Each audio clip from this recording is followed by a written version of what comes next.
नामावली का जब गान करते हैं तो शिल्पिल्ले बाई का स्मरण आता है उसमें। सुत बिस दियो पूज शिल्पिल्ले भक्ति रशीली पाई। देखो कितना विश्वास होता है भक्त को, कैसा वो श्रद्धावान होता है। एक राजकुमारी और दूसरी एक जमींदार की पुत्री, दोनों को मित्रता थी। एक दिन राजा के यहां भगवत प्रेमी महात्मा आए। वो संत सेवी राजा थे, महात्मा जन आते रहते थे और महात्माओं का कार्य ही होता है निरंतर अपने प्रभु की सेवा और सुमिरन में मगन रहना। सेवा सुमिरन ये बहुत बड़ी सामर्थ्य है। अगर हम हर समय सेवा और सुमिरन में रहें तो कभी कोई माया प्रपंच हमें परास्त नहीं कर सकता। जहां हम सेवा सुमिरन से अलग हुए वहीं माया का प्रभाव पड़ता है। भगवान का शालिग्राम स्वरूप उनके पास था, खूब भाव से सेवा कर रहे थे और नवीन अवस्था की कोमल हृदय वाली ये दोनों सखियां देख रही थी। इनके मन में आया ऐसे हम भी ठाकुर सेवा करेंगे। देखने से सुनने से हमारे हृदय में प्रभाव पड़ता है। गंदी बातें देखेंगे, गंदी बातें सुनेंगे, उसी का चिंतन होगा, हृदय गंदे आचरणों की प्रेरणा वाला बन जाएगा। अगर हम भागवतिक बातें सुनेंगे, भागवतिक दर्शन करेंगे तो भागवतिक चिंतन होगा, हृदय भागवतिक प्रेरणा वाला बन जाएगा। कई दिन संत भगवान रुके, रोज सेवा कीर्तन कथा, सरल हृदया। उन दोनों सखियों में बात आई कि चल करके संत भगवान से कहते हमको भी ठाकुर जी दीजिए। दोनों ने चरण पकड़कर प्रार्थना की, गुरुदेव हमारे हृदय में भी इच्छा हो रही कि हमें ठाकुर सेवा मिले। अब दोनों बच्चे ही थे। संत भगवान ने विचार किया सेवा पद्धति में बहुत सावधानी की आवश्यकता होती है। अभी ये बच्चे हैं, कहीं सेवा अपराध न बन जाए। सेवा अपराध भी होता है। उपासना में चलने वाले उपासक को सेवा अपराध और उप सेवा अपराध 32 ये 64, इन पर सावधान रहना चाहिए। ये गलती नहीं होनी चाहिए। जैसे आप ठाकुर सेवक हैं, अपने घर में सेवा विराजमान किए हुए हैं। अब जैसे आपको ठाकुर जी के दर्शन के लिए जाना है, जहां तक ठाकुर जी के दर्शन करने के लिए जाना है, हो सके तो पादुका न पहने, नंगे पैर दर्शन करने जाए। यदि आप में ऐसी सामर्थ्य नहीं है किसी कारण से, तो सीढ़ियों में पादुका नहीं पहनना चाहिए। जहां से मंदिर की सीढ़ियां हैं, पादुका उतार कर माथा रखकर सीढ़ी में फिर चढ़ना चाहिए। खड़ाओं या पादुका पहन करके श्री विग्रह के दर्शन करने के लिए जाने में फिर अपराध लगता है। अरे अपने मालिक के दर्शन करने जा रहे हैं, स्वामी के दर्शन करने जा रहे हैं, प्रभु के दर्शन करने जा रहे हैं, तो अपनी कुटिया से और मंदिर तक नंगे पैर जाना चाहिए।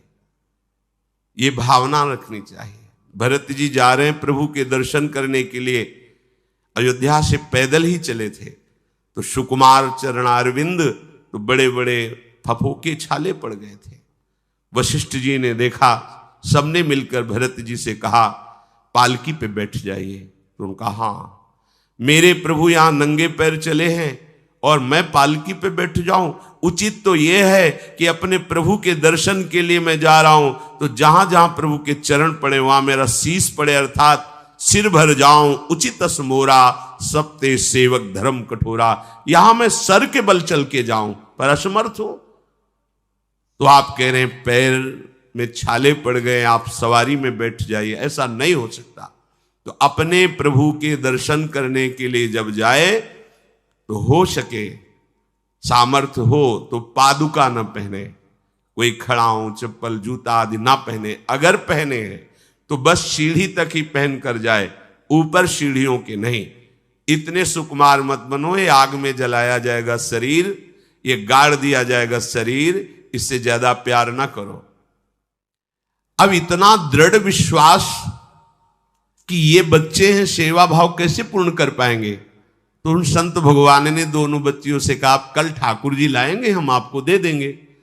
तो गांव में घूमे तो आसपास गोले गोले से पत्थर मिले, पत्थर लाए 2 और कहा कि ये लो तुम्हारे ठाकुर जी हैं। दोनों को दिया। देखो गुरु वचनों पर और गुरु प्रदत्त सेवा वस्तु पर कितना भाव होना चाहिए। उन्होंने दृढ़ विश्वास किया कि मुझे भगवान गुरुदेव ने दिया, ये भगवान है मेरे। दोनों ने अपने हृदय से लगाया। अब एक जमींदार की पुत्री थी, एक राजकुमारी, स्वर्ण के सिंहासन में, और उनका नाम रखा शिल्पिल्ले ठाकुर। शिल मतलब पत्थर, तो उनका तुम्हारे ठाकुर का नाम शिल्पिल्ले गोविंद है। दोनों सिंहासन पर रखकर आराधना करती। भाव प्रतिपल बढ़ता गया, नाम निरंतर जप। गुरु प्रदत्त ठाकुर पर विशेष चमत्कार हृदय में प्रकट होता है यदि उन्हीं की नियमावली से चलो। अपने मन से बाजार से खरीद लाए, विराजमान किए हैं, कभी सेवा की कभी नहीं की, वो भी अच्छा है, कम से कम भागवतिक भाव तो है। लेकिन सिद्धि जो प्राप्त होती है वो गुरु कृपा से, गुरु प्रदत्त ठाकुर से। जैसे धन्ना जी को भांग के बट्टे में ठाकुर जी प्रकाशित हो गए, गुरु प्रदत्त।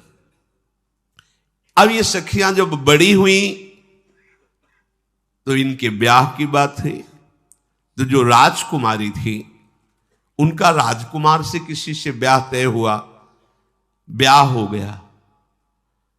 अपने माता पिता से जब विदाई ली तो अपने ठाकुर जी को जो सिंहासन में थे, सिंहासन से एक सुंदर पेटी में से और गोद में रखकर, और अंदर ही अंदर जल रही है कि प्रभु मैंने प्रीतम आपको माना है, संसार के व्यवहार में ये प्रीतम बना हुआ है, पर प्रभु हमारे प्रीतम 2 नहीं हो सकते, हमने हृदय से आपको माना। इसी विचार में वो बड़ी उदास है। पहले पालकियों में ऐसा राज सैनिक चल रहे हैं, पालकियों में वो बहू जा रही है और राजकुमार घोड़े पर।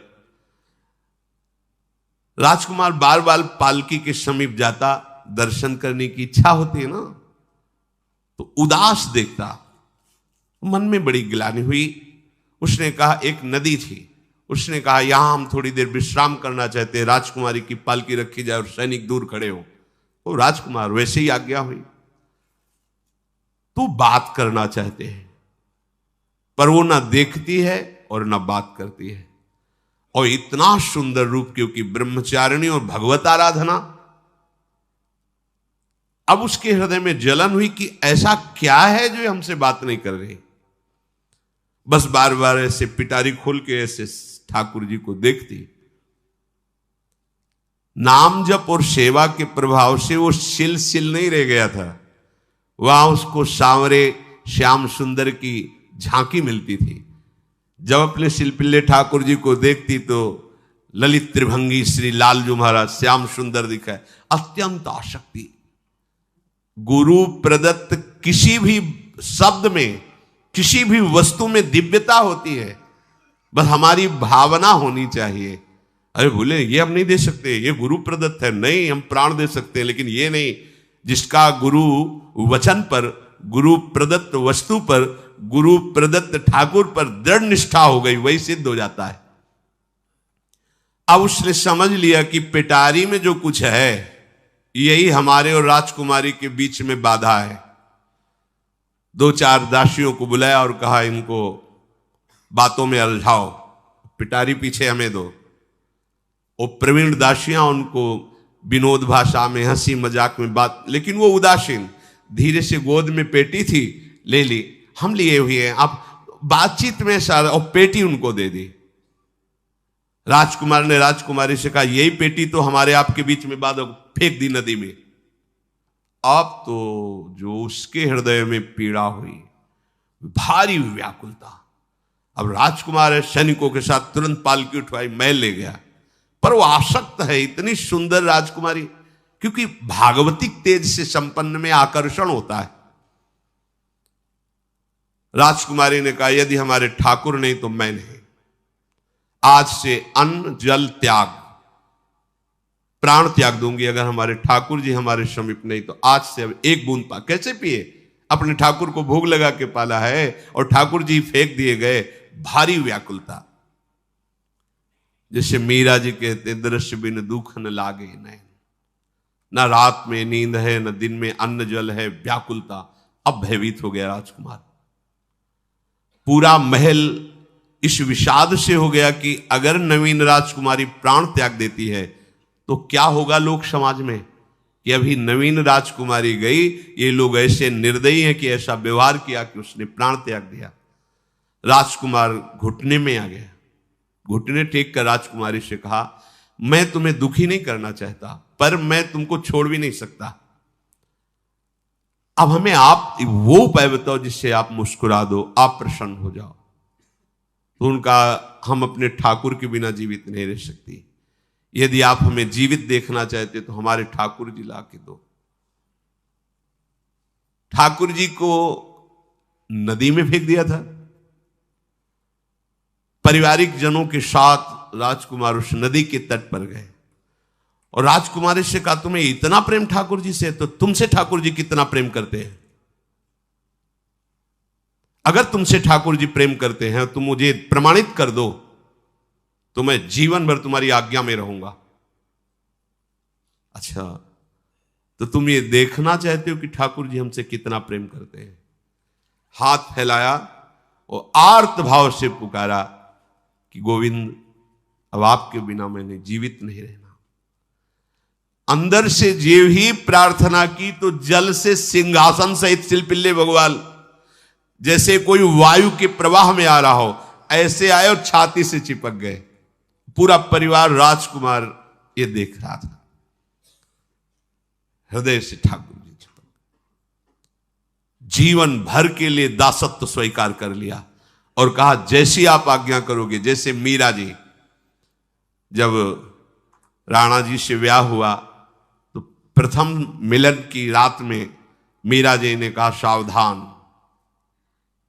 तुम हमारे पति नहीं हो, मेरा सुहाग गिरधर से है, श्याम सुंदर ही मेरे पति हैं। व्यवहार में तुम पति बने हो, यदि हमारी बात समझ पा रहे हो तो जीवन में कभी हमारा स्पर्श मत करना। ये जीवन केवल गिरधर के लिए, दूसरे के लिए नहीं।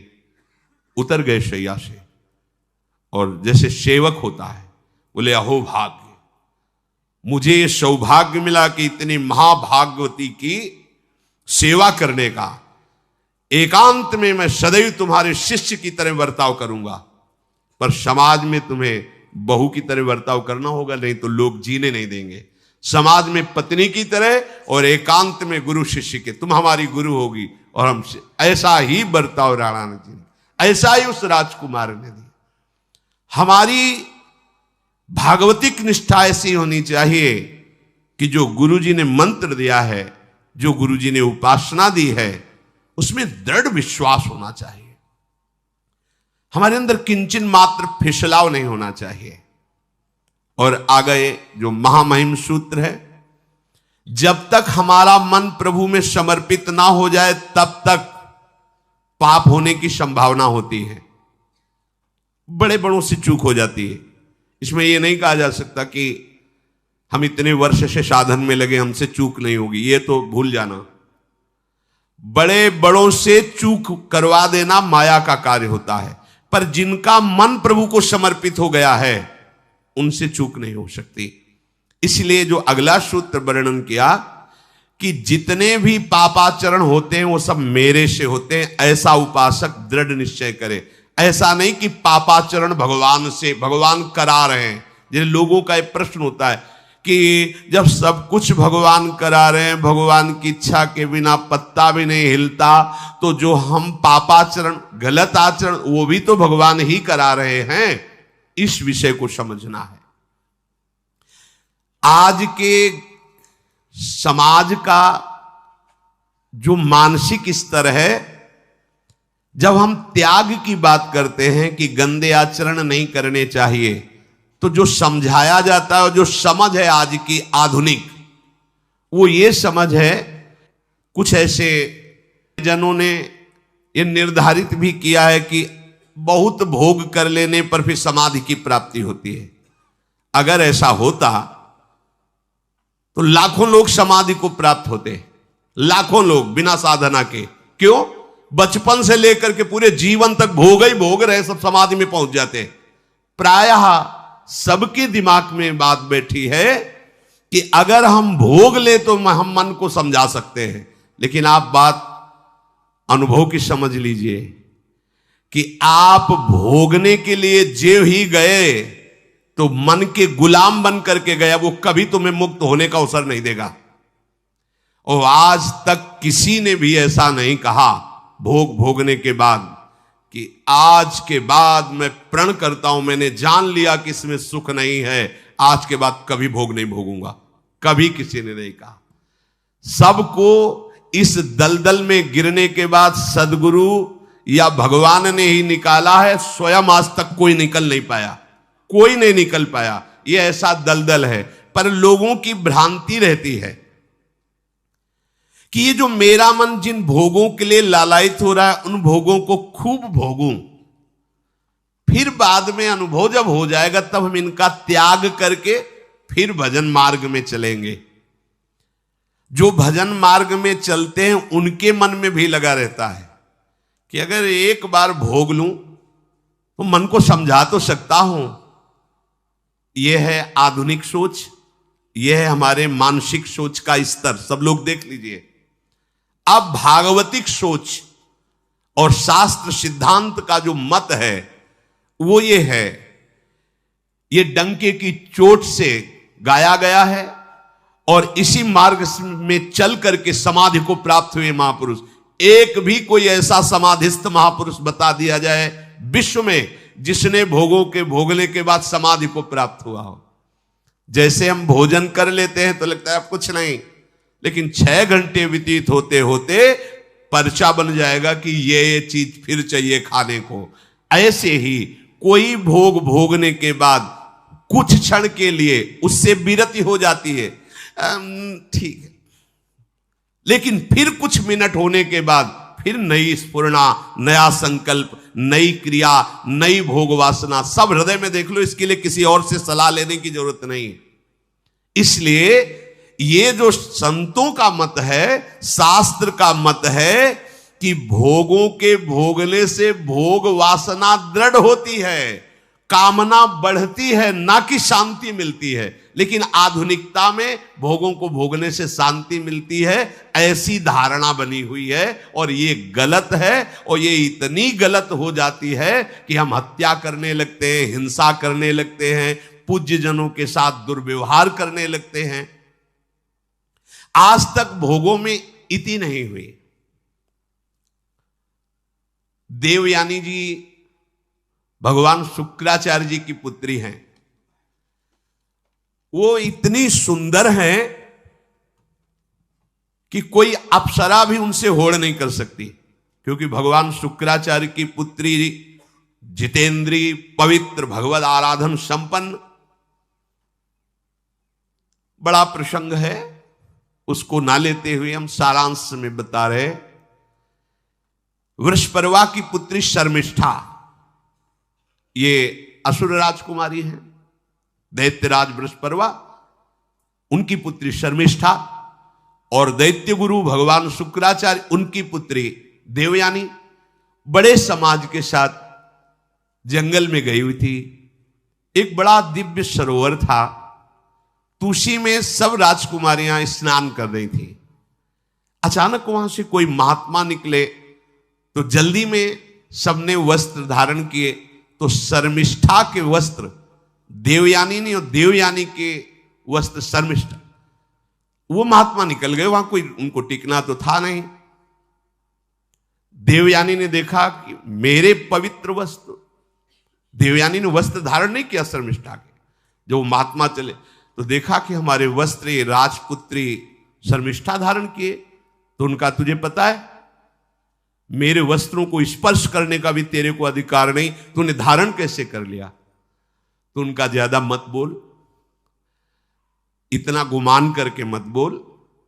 जैसे सब सेवक पलते हैं मेरे महाराज से, ऐसे तेरा पिता और तू भी मेरे महाराज के द्वारा ही पोषित है, क्योंकि वो तो राजा है, सारी सेवाएं वही देते हैं। ऐसा नहीं बोलना चाहिए, क्योंकि गुरु पुत्री है, आचार्य पुत्री है और सम्माननीय है, पर ऐसा वो बोल गई शर्मिष्ठा। देवयानी ने कहा तुझे पता है अगर मेरे पिता की दृष्टि बदल जाए तो 2 मिनट में देवता तेरे पिता सहित संपूर्ण राज्य को नष्ट कर देंगे। मेरे पिताजी के भय से ही देवता आक्रमण नहीं कर। शुक्राचार्य मंत्रवेत्ता है। ज्यादा बात बढ़ गई तो राजकुमारी का शासन चलता है। उसने कहा इस गुरुपुत्री को उठाकर कुएं में डाल दिया जाए, और उस समय वस्त्र धारण नहीं की हुई थी, उनको उसी स्थिति में डाल दिया गया और वो चली गई। उसी समय शिकार खेलने के लिए महाराज ययाति चक्रवर्ती सम्राट तो आवाज सुनी। सैनिकों ने बताया कि कोई देवपुत्री है, दिव्य तेज प्रकाशित हो रहा है उनके शरीर से, और दूर से देखा है ऐसा लग रहा है कि शायद वो वस्त्रहीन भी हैं। उन्होंने कहा तुम लोग दूर जाओ, और स्वयं महाराज ययाति गए और उनको तो जब हाथ पकड़ के निकाला और अपने वस्त्र से उनको आवेष्टित किया तो उन्होंने कहा कि हमारी आर्य मर्यादा है, एक बार आपने हमारे शरीर को देख लिया और हमारे हाथ को पकड़ लिया, अब आप हमारे जीवन भर के लिए पति स्वरूप हैं, स्वीकार कीजिए। तो उन्होंने कहा कि देवपुत्री मैं तो आपका परिचय भी नहीं जानता हूं, आप कौन हैं? तो उन्होंने कहा भगवान शुक्राचार्य की पुत्री देवयानी। घुटने पे हो गए तत्काल। उन्होंने कहा इतने बड़े महापुरुष की पुत्री के साथ मैं ब्याह कर सकूं, मेरी सामर्थ्य नहीं, क्योंकि मैं क्षत्रिय कुल में प्रकट हुआ राज परिवार से हूं, और वो तो देवताओं के द्वारा भी वंदनीय है शुक्राचार्य जी। तो उनका आप निश्चिंत रहो, ये विषय मैं संभालूंगी, पर आप मेरे पति हैं, ये स्वीकार कीजिए। बोले यदि शुक्राचार्य जी इस पर राजी हैं तो हम ये बात स्वीकार करते हैं। शुक्राचार्य जी विलंब होने के कारण व्याकुल ही थे। देवयानी जी ययाति जी को लेके गई, बड़ा प्रसंग है, पर उन्होंने कहा जब आप राजी हैं तो हम राजी हैं। शुक्राचार्य जी राजी हुए और वृषपर्वा को सूचना दिया कि मैं तुम्हारे राज्य को त्याग कर जा रहा हूं। वो तो तत्काल आकर चरणों में गिरे, महाराज आपके बिना मेरा अस्तित्व क्या है, आप कैसे राजी हो सकते हो? बोले मेरी पुत्री को दिगंबर करके कुएं में डाल दिया गया, मैं इस अपराध से बिल्कुल तुम्हें माफ नहीं कर सकती। बोले कोई उपाय? तो बोले देवयानी बोले। तो देवयानी ने कहा तुम्हारी पुत्री हमारी दासी होकर चले तो मैं तुम्हें क्षमा कर दूंगी। बोले बिल्कुल ठीक, तथास्तु। पूरे राज्य की रक्षा के लिए राजकुमारी शर्मिष्ठा को देवयानी की दासी भाव में अब महाराज ययाति के महल पे पहुंचे। देवयानी ने कहा कि ये जो दासी भाव में आई हुई हैं ये सर्वांग सुंदरी हैं, और आपका कभी मन उधर चलना भी नहीं चाहिए, अगर चलेगा तो आप हमारे दंड के पात्र बन जाएंगे। स्वीकार कर लिया और बहुत दूर उनके लिए महल का निर्माण करवाया और वो सेवा में आती रही। कुछ समय के बाद जब देवयानी जी के पुत्र हुए तो वन विहार के लिए अपने पुत्रों को लेकर चली, तो उधर शर्मिष्ठा के 2 पुत्र हो चुके थे, इनको पता भी नहीं था, और वो दौड़ कर आए, ययाति को पिताश्री कह करके आलिंगन किया, छोटे छोटे बच्चे। देवयानी ने कहा कि हमने कहा था तुम्हें देखना भी नहीं है और किसके पुत्र हैं? शर्मिष्ठा मुस्कुरा रही थी। देवयानी ने कहा तुम्हें दंड देंगी ही देंगी, और चली गई भगवान शुक्राचार्य जी के पास। ययाति भयभीत होकर के गए और शुक्राचार्य से प्रार्थना करे क्षमा कीजिए मुझसे गलती हो गई। और शर्मिष्ठा से ऐसे नहीं मिले। शर्मिष्ठा ने कहा था कि आप जानते हैं कि मैं दासी नहीं हूं, मैं राजकुमारी हूं, ईर्ष्यावश दासी बना करके लाई गई हूं, और मेरी सखी के पति हो इसलिए आप मेरे भी पति हो, मेरा अधिकार है आपसे संतान उत्पन्न करने का, शास्त्रीय सिद्धांत है। शुक्राचार्य जी ने कहा कि जो देवयानी कहेंगी वही हम मानेंगे, क्योंकि मेरी पुत्री है। क्या चाहती हो? तो बोले पुरुषत्व से इनको हीन कर दो। गुस्सा में आके शुक्राचार्य जी ने कहा तथास्तु। उसी समय महाराज ययाति पुरुषत्व से हीन हो गए और वृद्धावस्था छा गई शरीर में। अब ययाति ने कहा अब सुखी रहोगे तुम। अब देवयानी को भी होश आया कि ये तो क्या हमने अपना ही सर्वनाश कर लिया। कहा पिताजी अब इसका सुधार कैसे होगा? तो बोले जो पुत्र अपनी यौवन अवस्था दे देगा वही यौवन अवस्था इनके ऊपर आ जाएगी, वृद्धावस्था उसके पास चली जाएगी। महाराज ययाति ने अपने बड़े पुत्र यदु जी से कहा, तो उन्होंने कहा इसका प्रयोग कहां होगा? मां के साथ कदापि नहीं। मेरी यौवन अवस्था का प्रयोग मेरी मां के साथ कदापि नहीं, क्योंकि वो बड़े ज्ञानी महात्मा, इन्हीं के वंश में भगवान श्री कृष्ण का प्रादुर्भाव हुआ, इसलिए यदुवंशी कहे गए। सबसे छोटे, शायद उनका नाम पुरु, ऐसा कुछ, उन्होंने कहा यह जीवन पिता का दिया हुआ है, इस पर पूरा अधिकार है, आप स्वीकार कीजिए। तत्काल वो वृद्ध हो गए, वो जवान हो गए। कई हजार वर्ष तक उन्होंने अपने पुत्र की आयु का विषयों में सेवन किया। फिर उनके मन में एक दिन बहुत घृणा हुई, धिक्कार है मेरे जीवन को और धिक्कार है इस भोगा शक्ति को। अपनी आयु तो गंवा ही दी, अपने पुत्र की भी आयु गंवा दी, फिर भी वैसे ही भोग वासना।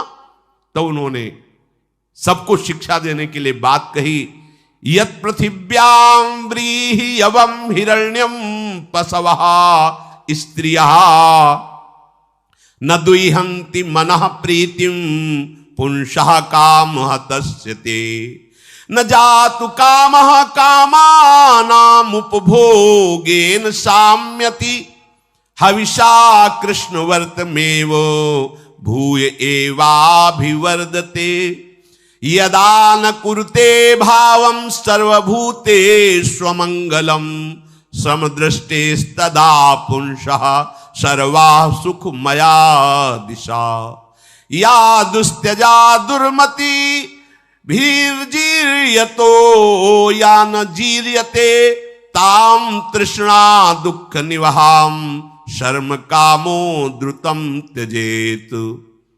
जिसका हृदय काम से व्याकुल हो गया है उसको त्रिभुवन की सारी सुंदरी स्त्रियां दे दी जाएं, जौ धान्य स्वर्ण पशु सब वैभव, तो भी वो कभी तृप्त नहीं हो सकता। ये महाराज ययाति का अनुभव। त्रिभुवन की विषय भोग भोगने से भोग वासना शांत नहीं होती, वरम और प्रबल हो जाती है। जैसे घी की आहुति डालने पर आग भड़क उठती है, वैसे ही भोगों को भोगते हुए रहने पर भोग वासनाएं प्रबल रूप धारण कर लेती और वो इतना कमजोर हो जाता है कि सोचता है मैं इसके बिना जी नहीं सकता। जब मनुष्य किसी भी प्राणी से राग कर बैठता है तो उसके हृदय की सामर्थ्य नष्ट हो जाती है। किसी भी, देखो ना, छोटे छोटे नशाओं में इतना हम आसक्त हो जाते हैं, अब हम इसके बिना जी नहीं सकते। किसी भी वस्तु का जब हम भोग करते इसके बिना जी नहीं सकते। इसलिए सबको संदेश महाराज ययाति देते हैं, यदि तुम अपनी कामना को शांत करने वाले, रोकने वाले बन गए तो दसों दिशाएं तुम्हारे लिए सुखमयी हो जाएंगी। विषयी पुरुष को तृष्णा रात दिन जलाती रहती है, बहुत भोग भोगने पर भी वो कभी शांति या तृप्ति प्राप्त नहीं कर पाता। इसलिए जब हम भगवत मार्ग में चलते हैं तो ये तृष्णा और कामना ये डाइन की तरह हमारे हृदय में लगी रहती है। तृष्णा, भोगे हुए भोग को बार बार भोगने की इच्छा, कामना, सुने हुए देखे हुए भोगों को भोगने की इच्छा। तो उपासक जब तक अपने मन को प्रभु में नहीं दे पाता तब तक मन ये धोखा दे देता है। इसलिए बहुत सावधान रहना चाहिए। प्रभु की शरण में हो करके नाम जप करो और सदैव गुरुजनों की आज्ञा पर रहो, तो ये काम, कामना, वासना, ममता, आसक्ति, राग, द्वेष ये तुम्हें बांध नहीं पाएंगे। इनकी कृपा से आपको भगवत साक्षात्कार हो जाएगा। गुरु वाणी, संतों की वाणी, ये हमारा जीवन बन जाए। अगर ये जीवन नहीं है तो फिर मन हमें ऐसी जगह फंसा देगा जहां से हम निकल नहीं पाएंगे। इसलिए सावधान होकर जीवन व्यतीत कीजिए। बड़ा अमूल्य जीवन है, अमूल्य जीवन का लाभ है भगवत प्राप्ति, भगवत साक्षात्कार। श्री राधा वल्लभ लाल।